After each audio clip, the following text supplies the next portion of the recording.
चलिए तो स्वागत करता हूँ मैं अपने YouTube चैनल पे कॉटेल क्लासेस गोरेगोठी। और चलिए इसमें आपको आज मैं बताने वाला हूँ एक अजीब पौधे के विषय में। आपने तो अभी तक प्रकाश संश्लेषण के द्वारा ही, फोटोसिंथेसिस के द्वारा ही पौधों को भोजन बनाते हुए सुना होगा या पढ़ा होगा। तो चलिए आज मैं आपको बता रहा हूँ एक ऐसे पौधे की, आप जीके में छोटे क्लास में भी पढ़े होंगे कि मांसाहारी पौधा भी होता है। तो इस दुनिया में मांसाहारी पौधे भी उपलब्ध हैं। तो चलिए उनके विषय में जाना जाएगा कि आखिर उनमें कौन सी क्रिया होती है जिसके द्वारा वे मांसों का भक्षण करते हैं, सेवन करते हैं। यानी जो भी छोटे कीट होते हैं उनको, या आप भी अपने हाथों को लगाइएगा तो क्या उसमें पाया जाता है जिसके कारण वे प्रकाश संश्लेषण की क्रिया न करके जीवों को ही खाना शुरू कर देते हैं। तो चलिए आप लोगों को मैं इसके विषय में बता रहा हूँ। चलिए, तो मांसाहारी पौधा जो होता है उसको वेनस फ्लाई ट्रैप कहा जाता है। इसको आम भाषा में कलश पौधा भी कहा जाता है। तो ये इसका नाम वेनस है। ये अमेरिकी महाद्वीप में पाया जाता है, कैलिफोर्निया, इन सभी जगहों पर अमेरिकी महाद्वीप में पाया जाता है। तो चलिए अब हम जानते हैं कि इसकी विशेषता क्या होती है, आखिर कौन से गुण के कारण ये प्रकाश संश्लेषण की क्रिया न करके शाकाहारी न होकर मांसाहारी हो गए। अजीब सी बात है, पौधे भी मांसाहारी होते हैं। चलिए, इसका वैज्ञानिक नाम डियोनिया मसिप्ला है।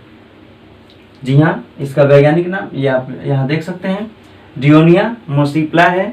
यह पौधा अमेरिकी महाद्वीप में प्राप्त होता है।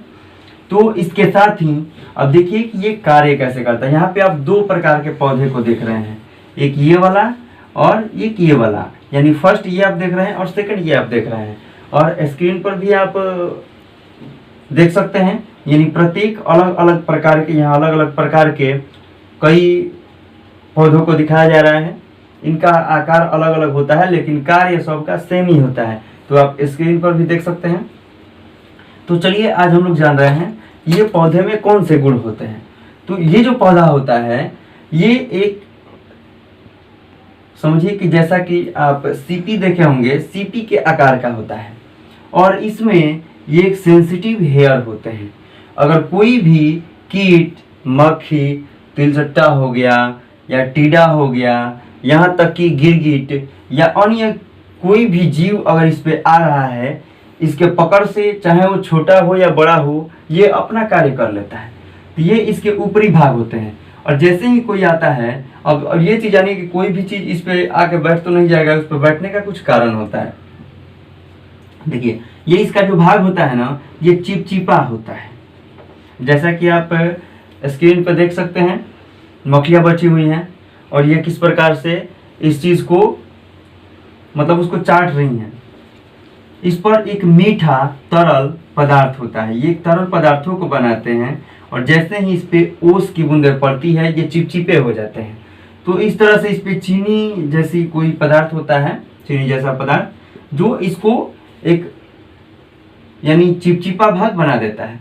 तो इसमें से सुगंध निकलते रहते हैं। तो इस सुगंध को सूंघकर दूर दूर से जीव जंतु, छोटे छोटे कीट पतंग इस पे आ जाते हैं और इस पे बैठते हैं। और देखिए ये तब तक नहीं बंद होता है जब तक इसके, अब देखिए कोई भी बैठ जाएगा। अब यहाँ अगर कोई आके बैठ रहा है तो ये नहीं बंद होगा। आप स्क्रीन पर देख सकते हैं, यानी यहाँ पर अगर कोई आके बैठ रहा है तो ये बंद नहीं होगा। और जैसे ही कोई इसके इस वाले भाग पे आएगा और इस सेंसिटिव हेयर, यानी एक प्रकार का इसका सेंसर है, और जैसे ही इस सेंसर पर उसका पैर पड़ेगा ये ऑटोमेटिक बंद हो जाएगा। और बंद होगा, ये सभी बहुत ही नुकीले, इसमें छोटे छोटे ये सेंसर जो होते हैं, सेंसिटिव हेयर इसको कहा जाता है, ये काफ़ी नुकीले होते हैं। ये उसके पूरे बदन को, उस कीट के बदन को भेद देंगे। और उसके बाद इसमें का ये जो एंजाइम होगा वह उन्हें पाचित कर देगा। और जैसे ही उनके अंदर की एनर्जी समाप्त हो जाएगी, यह उन्हें पुनः बाहर कर देगा। और उसी तरह से, तो ये एक आप समझ ले रहे हैं वेनस फ्लाई ट्रैप के विषय में। और ये एक और होता है, ये इसके आकार कलश के जैसी होती है। ये कलश पौधा भी इसको कहा जाता है, वेनस फ्लाई ट्रैप भी कहा जाता है। फ्लाई ट्रैप होने का मतलब है कि ये छोटे छोटे जीवों को, यानी उड़ने वाले जीवों को ट्रैप कर लेता है, फंसा लेता है। अब देखिए इसमें क्या होता है, ये इसका भाग थोड़ा, ये मैं बनाया हूँ, ये थोड़ा ऊपर की तरफ और रहता है, ये खुला हुआ रहता है और कोई भी यहाँ पर छोटे छोटे जीव आ जाते हैं। इसके अंदर एक तरल पदार्थ होता है जो बहुत ही भयानक सुगंध छोड़ता है और ये सुगंध बाहर निकलते हुए जैसे ही दूर दूर तक पहुंचता है, जो भी मक्खियाँ या अन्य कई प्रकार के छोटी छोटी चिड़िया भी इस चीज़ को सूंघकर इसको खाने के लिए पहुंच जाती हैं। और जैसे ही वे आती हैं तो इसका दीवार जो होता है, ये अंदर का दीवार जो होता है बहुत ही फिसलन युक्त होता है।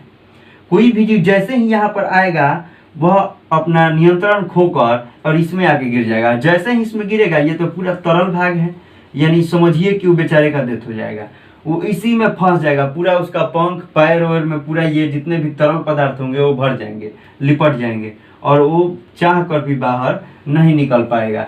और उसके बाद ये वाला इसका भाग जो होता है वो बंद हो जाता है और वे इसी में पाचित हो जाते हैं। उनसे जो भी एनर्जी बनती है, जो भी ये एंजाइम जो भी उसमें के एनर्जी को खींच के, यानी मान लीजिए कोई मक्खी ही इसमें गिर गई और उसको ये पाचित कर दिए, उसके बाद में इसका भोजन चलता है। ये छोटे छोटे होते हैं, ज़्यादा बड़े बड़े होते नहीं हैं। तो ये चीज़ आप समझ लिए कि कौन से, यानी इसमें क्लोरोफिल नहीं पाया जाता है जिसके कारण ये मांसाहारी हो गए। तो कार्बनिक पदार्थ तो इनको मिलेगा नहीं क्योंकि इन्हें ज़्यादा मात्रा में भोजन की आवश्यकता होती है। और उसी प्रकार से तो ये अब जीव जंतुओं को भी खाना शुरू कर दिए। तो इस तरह से ये आप समझ रहे थे डियोनिया मर्सिफला यानी मांसाहारी पौधे के विषय में। तो ये कैसे कार्य करते हैं ये चीज़ आप देख सकते हैं। यहाँ तक कि आप स्क्रीन पर देख सकते हैं ये गिरगिट तक को भी नहीं छोड़ता है। और आप भी अगर उंगली लगाइएगा, आप स्क्रीन पर देख सकते हैं कि ये उंगली लगाए हैं तो इनका क्या हाल हुआ है।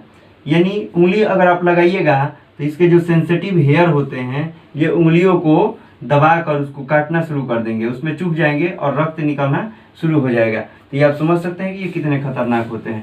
तो आप लोगों को ये मांसाहारी पौधे के विषय में जानकारी थी। मुझे आशा है आपको वीडियो अच्छा लगा होगा और अगर अच्छा लगा हो तो आप हमारे चैनल के साथ जुड़ें और ऐसे ही प्रत्येक सब्जेक्ट का आपको हर टॉपिक बाय टॉपिक जानकारियाँ प्राप्त होती रहेगी।